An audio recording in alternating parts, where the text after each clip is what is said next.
kebijakan-kebijakan yang ada di Bojonegoro. Itu satu. Yang kedua, kalau sebenarnya saya ingin memberikan pernyataan terkait tentang apa itu kebangsaan, kemudian bagaimana relevansinya dengan kebijakan dan lain-lain. Tapi intinya satu, bahwa kalau misalkan ukuran kebangsaan kita adalah Pancasila, maka ruh dari Pancasila itu adalah gotong royong. Sehingga harapannya kita berdiskusi di sini tetap mengedepankan mental kolektivitas. Marahlah jangan marah secara pribadi, tapi marah secara konstitusi, seperti itu kira-kira. Nah, itu mungkin langsung ke pertanyaan, izin bapak-bapak yang terhormat di sini. Pertanyaan saya mengenai keberadaan ini, guys. Memang Bapak Mul tadi mengatakan bahwa kita janganlah terlalu kemudian menitik beratkan terkait tentang penghasilan MCL itu sendiri. Tapi begini Pak, kalau misalkan kita pasrah dengan menerima taklif kita, saya rasa itu perlu dikoreksi lagi gitu loh. Bahwa hari ini terkait tentang participating interest untuk kemudian didapatkan Bojonegoro itu hanya setelah saya baca-baca di berita itu hanya mendapatkan sekitar 4% gitu. Kira-kira bisa nggak Bojonegoro itu lebih mengupayakan lagi untuk kemudian mendapatkan yang lebih besar? Karena ini sumber daya alam kita di sini gitu loh. Harapannya ini untuk kemudian mensejahterakan warga Bojonegoro, untuk kemudian bagaimana membiayai PKL supaya lebih berdaya, untuk kemudian memberikan beasiswa pada teman-teman saya yang mungkin hari ini belum bisa berkesempatan untuk kuliah dan lain-lain seperti itu. Makanya harapannya Pak, saya suara dari Bojonegoro ini untuk kemudian proyek-proyek MCL itu dioptimalisasikan. Jangan hanya terpacu pada Permen 16 yang hanya mendapatkan 10%, menurut itu juga masih bagi gitu loh. Harapannya kan bisa mendapat, kalau misalkan BUMD mampu ya mendapatkan 20 kan gak ada soal di situ kan gitu Pak, seperti itu setunggal. Di sini tuh mungkin secara prakteknya mungkin lebih berbeda, itu kan lebih membahayakan kita itu loh. Makanya kan hari ini peran pemimpin seharusnya didatangkan di sini yang seperti itu. Nah, yang kedua Pak, ini titipan dari teman-teman saya yang memang dia berkecimpung di dalam dunia pertanian, bahwa itu teman-teman saya itu ingin mengembangkan konsep hidroponik, atau yang dari peternakan itu ingin membuat peternakan yang maju dan lain-lain, tapi lagi-lagi terkendala oleh dana. Nah, kira-kira bagaimana Pak untuk kemudian teman-teman saya ini bisa menggali potensinya di situ? Terima kasih. Mungkin itu pertanyaan dari Bapak Owan dan Pak Mul gitu. Terima kasih Mas Naufal. Tepuk tangan untuk Mas Naufal. Sangat berapi-api dan sangat provokatif. Langsung monggo Pak Mul.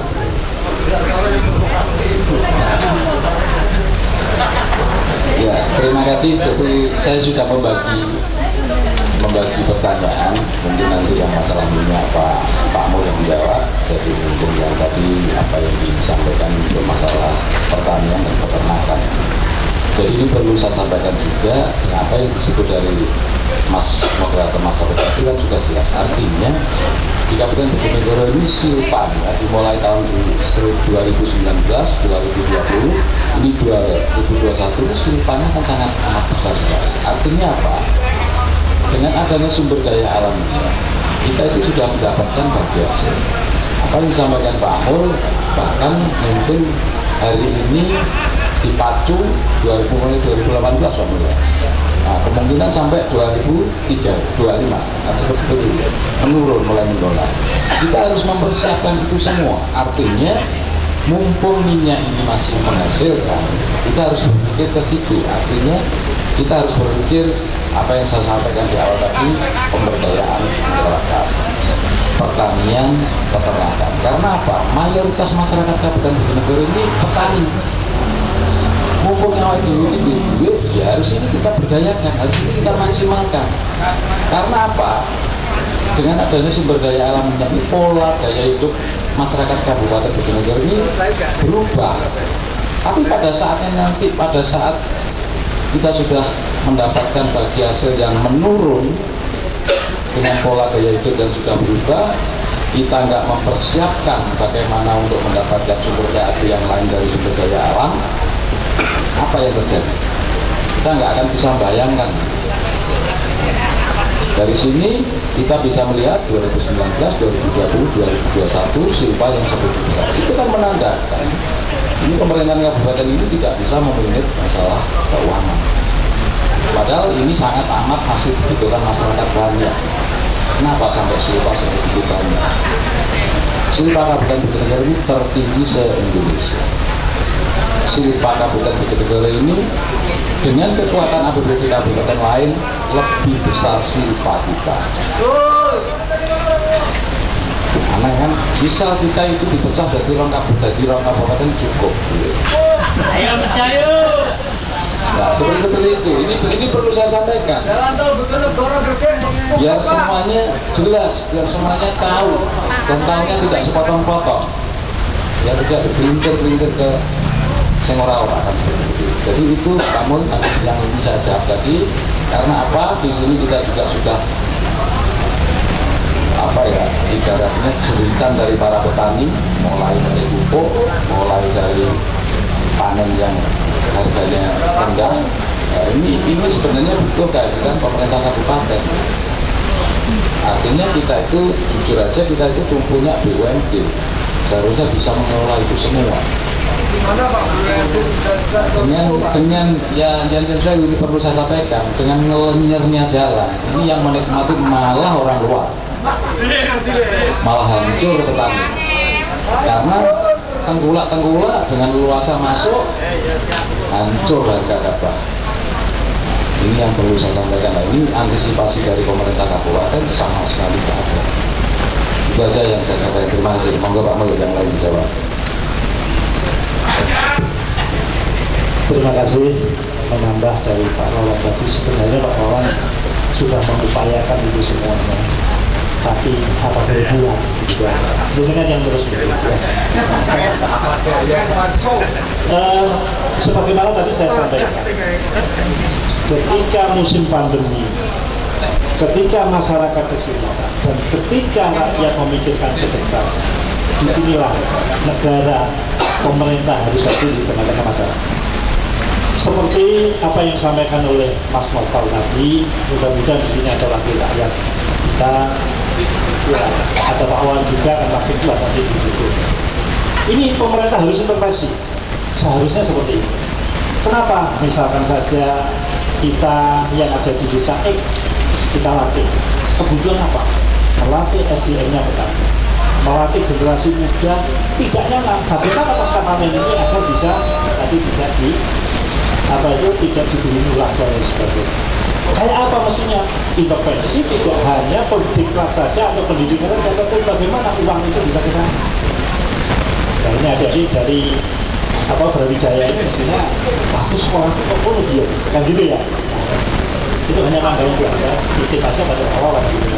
Teman-teman yang hadir di sini sama pemikirannya. Tadi sama halnya dengan kasih 5 tadi yang saya. Kalau banyak ada pasca panen, kedelai pohon tidak diangkut keluar untuk bisa diproduk proses ini, itu akan makin nilai. Masalah migas perlu mungkin saya jelaskan. Sebenarnya pahlawan migas itu yaitu Pak Bupati sampai soal tadi. Itu pahlawan migas di Bojonegoro ketika tahun 2004 gitu. Yang dihadapi ya Mas Agung, Mas Edi, dan Pak Yono ini mungkin dulu yang dorong-dorong seperti itu. Sampai pernah menghentikan proses pelaksanaan di Petro China, yaitu di Sukawati, di PA kan gitu. Sampai ditujukan Oboi kan begitu ya. Kenapa demikian? Pada waktu penawaran ini kami bilang untuk NCL, tadi kan ditanyakan NCL. Penawaran PI pada waktu itu kondisi dari anggaran pemerintah daerah yaitu sebesar sekitar 425 miliar. 4 miliar 250 4,2 miliar. Ya 25 miliar benar. Itu anggaran yang pertama awal ditawari, yaitu dari pembagian begini, kerjasama KAS itu di NCL 85 pemerintah persen, yaitu biayanya itu Pertamina dalam ini 15% NCL. Nah dari sini nanti ada recovery. MCL ini karena Undang-Undang Nomor 3 PP 36 tahun 2000 berapa ya, 2004 ya, sudah berapa tahun ini sudah baca. Nah, dari situ daerah diberi kesempatan, ada 4 daerah ini dibagi 4 daerah, 2 daerah provinsi, 2 kabupaten. Bojonegoro lah mendapat yang paling banyak adalah 4,6%. Ini berapa modal yang harus di store waktu itu? 2,3 triliun. Nggak punya. Lalu Pak Santoso mencari kerjasama, ketemulah yang sekarang mengelola PT Seri. Sebenarnya itu kalau kita katakan itu hanyalah signatur atau apa ya untuk daerah kan gitu, hanya sebagai pemegang kekuasaan diberikan kewenangan begitu. Tetapi sebenarnya yang itu adalah pada bagi hasil migas, bagaimana tadi disampaikan oleh Pak Wagub tadi. Bagi hasil migas ini bisa naik turun dan sangat tergantung dari harga minyak mentah. Bojonegoro ini di Indonesia paling mahal harganya. Jadi kalau tidak salah kelas A. Nah, sekarang ini informasinya kalau tidak salah 70, sekian ya ribu per barel. Itu harganya. Nah, kaitan dengan ini tentu sebagaimana saya katakan tadi, berapa sih banyak yang dikeluarkan dari Bojonegoro? Itulah uang yang akan diperoleh. Bojonegoro itu dari 700 sekian barel ya, juta barel per tahun, dari Bojonegoro ini saja 200 seperempatnya, 200 lebih setahun. Jadi produksi migas nasional seperempatnya dari Bojonegoro, maka dikatakan Bojonegoro. Ya, maaf ya, saya tidak pakai bahasa Indonesia supaya nggak tegang. Nah, dari pendapatan inilah bagaimana bisa mencari jalannya ya juga dibangun sekarang sambil. Tapi yang lebih penting bagaimana nanti masyarakat ini setelah itu bisa memanfaatkan jalan produksi produktif dan nanti bisa pendapatan ketika minyak berhenti habis ya, bukan itu menjadi malapetaka bagi kita, tetapi ini menjadi suatu kegiatan yang bisa menggerakkan masyarakat. Inilah intervensi yang kita harapkan tadi yang kita sampaikan lebih awal. Nah, dari situlah, jadi sebenarnya minyak itu tidak ada satu batasan di bagi hasil minyak ini mau buat terserah daerah. Silakan daerah untuk melakukannya. Untuk apa? Ingat Mbak? Untuk apa? Itu dilakukan. Nah, bagaimana sekarang kita mengontrol? Dikontrolnya di undang-undang, di aturan, di RAPBD, ini oleh Dewan. Kita kontrol lapangan tadi disampaikan. Bagaimana kualitas pembangunan itu? Karena yang merasakan masyarakat Bojonegoro. Itu yang perlu saya sampaikan. Terima kasih. Terima kasih Pak Mus, terus untuk para narasumber. Jadi tadi sudah disampaikan jawaban dari Mas Wawan dan Pak Mul. Mas Novel ada yang disampaikan lagi? Sudah cukup provokatif ya? Sudah? Itu buat masing lo. Nah inilah saya rontonom ya.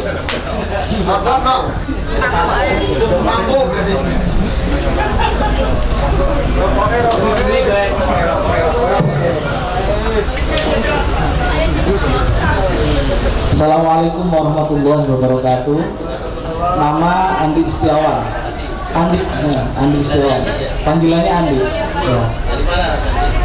Saya aslinya Dander, masih kuliah S2 di Ilmu Politik Universitas Indonesia. Beasiswa, alhamdulillah. Bukan lengkap. Ya. Ya. Oke, terima kasih atas waktu yang diberikan kepada moderator. Terima kasih. Pertama saya apresiasi Rumah Alternatif Eboma karena ini menjadi wujud dari demokrasi deliberatif kita, di mana kemudian memberikan ruang kepada masyarakat untuk bersuara. Karena di Bojonegoro kita rindu sebetulnya seperti ini. Iya kan? Betul,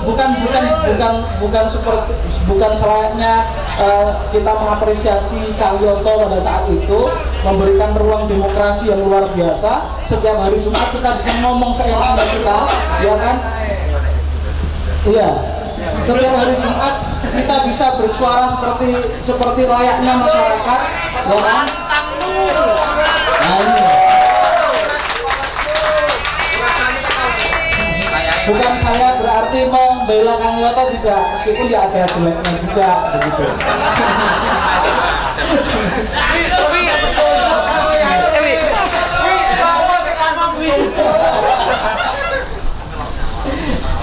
Iya, saya lanjutkan. Nah, selamat datang Kang Yoto. Ini mengingatkan Jumat berkah ini Kang Yoto. Bukan. Nggak ada pendopo tutup. Iya. Tadi saya lanjutkan, Pak Moderator ya, saya lanjutkan ya.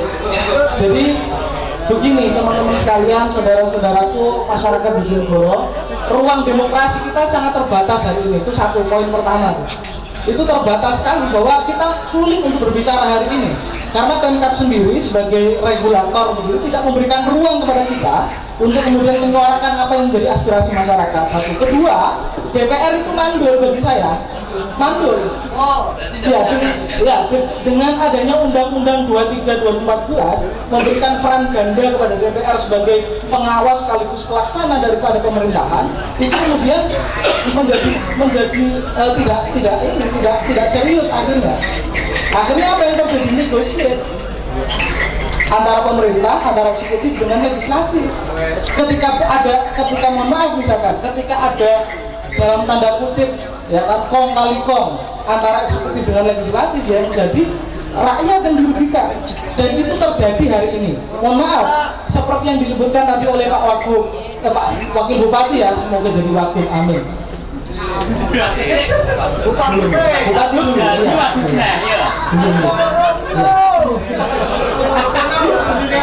Jadi soal tadi yang dibicarakan oleh Pak Wakil Bupati bahwa pembangunan kita tidak ada prioritas, dan itu DPR serasa tidak punya peran. Kenapa yang seperti itu dibiarkan? Pembangunan jembatan, pembangunan jalan nasional oleh APBD, artinya itu kan merugikan rakyat Bojonegoro, tapi why kemudian itu lanjut kebijakan itu, ya kan? Nah itu terjadi, artinya apa? DPRD itu tidak menjalankan fungsi pengawasan, ya kan? Tidak menjalankan fungsi pengawasan di situ. Nah ini yang terjadi hari ini di Bojonegoro. Mohon maaf, sebetulnya bukan seperti apa. Ketika saya berada di ruang yang lebih besar, misalkan ketika ada di nasional, mencoba untuk menyampaikan ini melalui lembaga-lembaga yang memang kapabel untuk menyampaikan itu kepada pemerintah. Tapi dalam konteks menjalankan Undang-Undang 23 2014 itu, saya kira itu kalau yang pakar hukum saya kira itu patut untuk direvisi sebetulnya. Karena apa? Karena memberikan peran ganda kepada legislatif di situ. Dia menjadi bagian dari penyelenggara pemerintahan. Artinya apa? Dia eksekutif dong. Nah itu bahaya bagi menjalankan otonomi daerah di Kabupaten Bojonegoro. Itu yang kedua. Yang ketiga, soal bonus migas tadi yang diprediksi habis di 2025 mulai penurunan sampai 2035 ya. Pertama saya mau bilang begini, pembangunan manusianya nol ya, nol pembangunan manusia. Kenapa? Karena dengan tidak adanya keterlibatan dan keberpihakan pemerintah kepada anak-anak muda, memberikan ruang deliberasi pada kita anak muda ini, ya mohon maaf tidak akan pernah terjadi perubahan apapun. Karena dulu Kang Yoto saya ingat lagu-lagunya itu luar biasa, lagu-lagunya ya. Lagu-lagunya saya juga.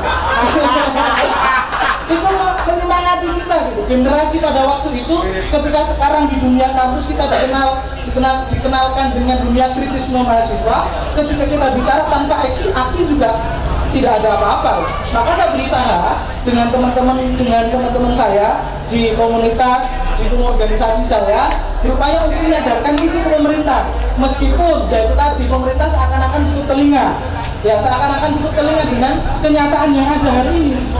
Ketika misalkan, ya mohon maaf, ketika berusaha memberikan keberpihakan tadi undang-undang tentang perda tentang konten lokal hilang hari ini, tidak pernah dijalankan. nanti dengan jadi para punya pembelajaran katanya. Ya, oke, yang selanjutnya Mas, yang paling terakhir ini. Jadi saya mau berbicara begini. Infrastruktur itu bukan legasi pemerintah. Saya ulangi ya, infrastruktur itu bukan legasi pemerintah. Biasanya boleh disiapin karena ya, ketinggalan lah. Ya, prestasi atau ketinggalan dari pemerintah, warisan. Tetapi legasi itu adalah human capital management, bagaimana memanajemen manusianya. Kalau manusianya mindsetnya lama begitu, ya tidak akan pernah new, ya tidak akan pernah menjadi manusia yang baru. Bojonegoro hari ini manusianya old semua. Karena apa? Pemimpinnya tidak memberikan contoh. Ya, pemimpinnya tidak ada contoh. Mohon maaf, yang ada ya Snapgram apa gitu, nggak jelas. Jadi contoh kepada publik itu tidak ada. Nah, ini saya coba untuk kemudian Rumah Alternatif Eboma ini memberikan ruang terus seperti ini. Karena ini kita mengambil alih peran-peran yang seharusnya dilakukan oleh pemerintah, tetapi masyarakat atau society ini kemudian mengambil peran itu. Kalau kemudian tidak diambil oleh kita, anak-anak muda, generasi muda maupun yang sadar tentang dunia pemerintah dan politik, saya kira itu tidak akan pernah terjadi perubahan. Mungkin itu yang bisa saya sampaikan. Terima kasih. Mohon maaf sebelumnya. Assalamualaikum warahmatullahi wabarakatuh. Terima kasih Mas Andi, luar biasa. Dia S2 di ilmu politik di Universitas Indonesia. Universitas Indonesia loh ya, ngerti ya? Jakarta gue Indonesia. Berarti kita pintar loh teman-teman. Dia dapat beasiswa, tapi bukan dari Pemka. Ada hal yang menarik sebenarnya dari Andi itu soal ruang demokrasi yang sudah hilang di Kabupaten Bojonegoro. Dan itu saya bilang legasi sebenarnya, tapi sudah dihilangkan, yaitu dialog Jumat. Nah itu kalau Mas Adi itu sebenarnya legasi. Saya ingat Kang Yoto itu mergo jane wonge tak lenah. Ada satu hal yang menurut saya itu menarik adalah dia punya konsep namanya sustainable development. Jadi pembangunan yang berkelanjutan. Nah, dulu waktu awal-awal ada pertarungan sukses itu, Kang Yoto bilang, saya akan dukung habis-habisan orang yang sepakat dengan pembangunan berkelanjutan. Nah, apakah sekarang itu berkelanjutan? Ya, monggo jenengan nilai sendiri, gitu, oke? Jadi soal migas. Jadi yang paling penting adalah pembangunan human capital management. Ya. Nah, itu pembangunan. Biar kita tidak old itu tua kuno lah. Ya. Saya kira itu nanti karena Kang Yoto nanti pengen mendengarkan. Jadi nanti Kang Yoto akan merangkum semua aspirasi gitu kan. Beliau ini bupati 2008 sampai 2018, 10 tahun. Bayangkan, 10 tahun. Dari APBD mulai hanya 800 miliar. Utang 350. Jadi 800 miliar, gue bayar PNS itu sekitar 500, utangnya 350, berarti wis entek. Jadi kalau gak iso piye, tapi kok piye UBT gitu. Akhirnya iso gitu loh, berjalan yo. Ya duit saya ini ngono loh, terus aku kok piye dijal, tejek utang. Nah, sekarang kita punya 6 triliun, silpanya 2 triliun, 3 deposito. Kan indah toh? Deposito 2 triliun, kira-kira dapat bunga deposito sekitar 100 miliar. Itu dari PAD. Jadi PAD kita itu 100 miliaran itu dari deposito. Enteng, tukang becak iso dari bupati ning ngono kan.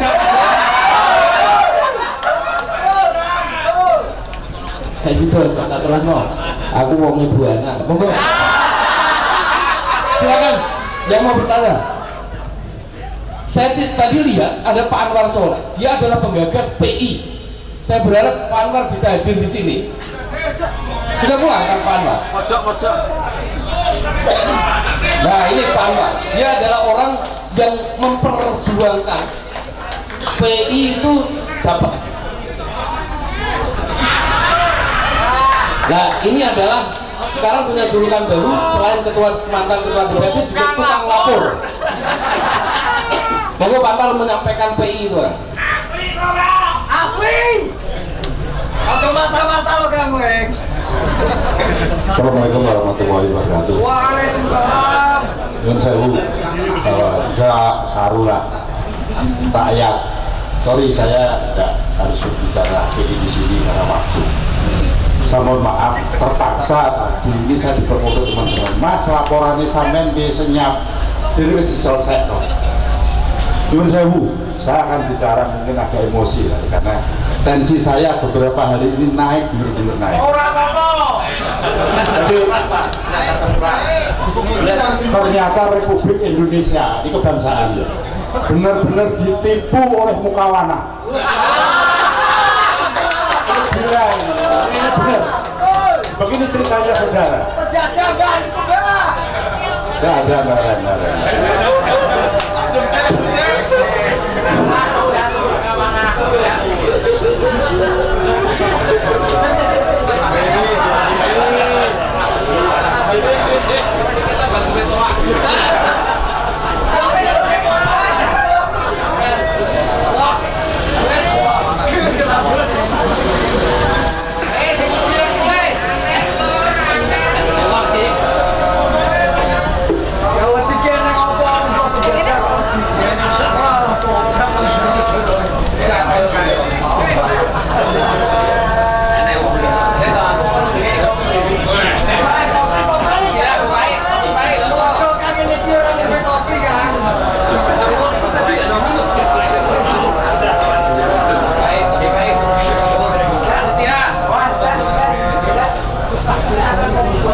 Panitia Kang Yoto minta kopi pae.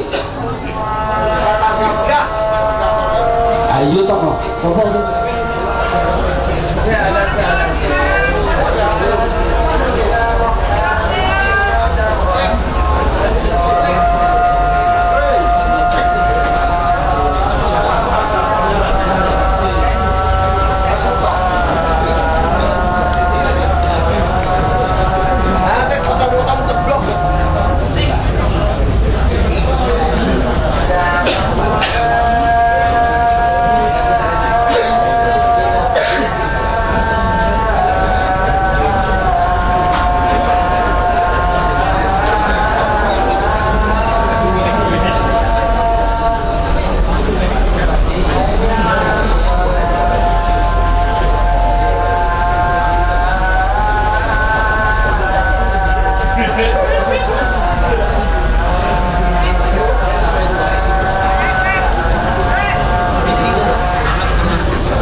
Baik, Bapak Ibu dan saudara sekalian yang saya hormati, tadi sedikit penjelasan saya akan menceritakan kronologis. 1 Maret 2021 saya lapor ke polisi Bojonegoro tentang nama Mukawana dan anak Muawana. Jadi ini penting ini, karena apa? Seseorang, fundamental seseorang, jadi sumber dari segala sumber hukum seseorang ini adalah nama. Oke. Jadi Nyun sewu, dari laporan saya Maret ini sudah ada 12 saksi yang dipanggil. Kemudian bulat lagi, saya lapor lagi. Nyun sewu, saya tidak etis kalau buat tagar lapor polisi percuma. Ayo, ini bukan urusan Anwar sekarang, ini urusan bangsa, urusan Bojonegoro. Anwar wis tuwek. Nyun sewu, kalau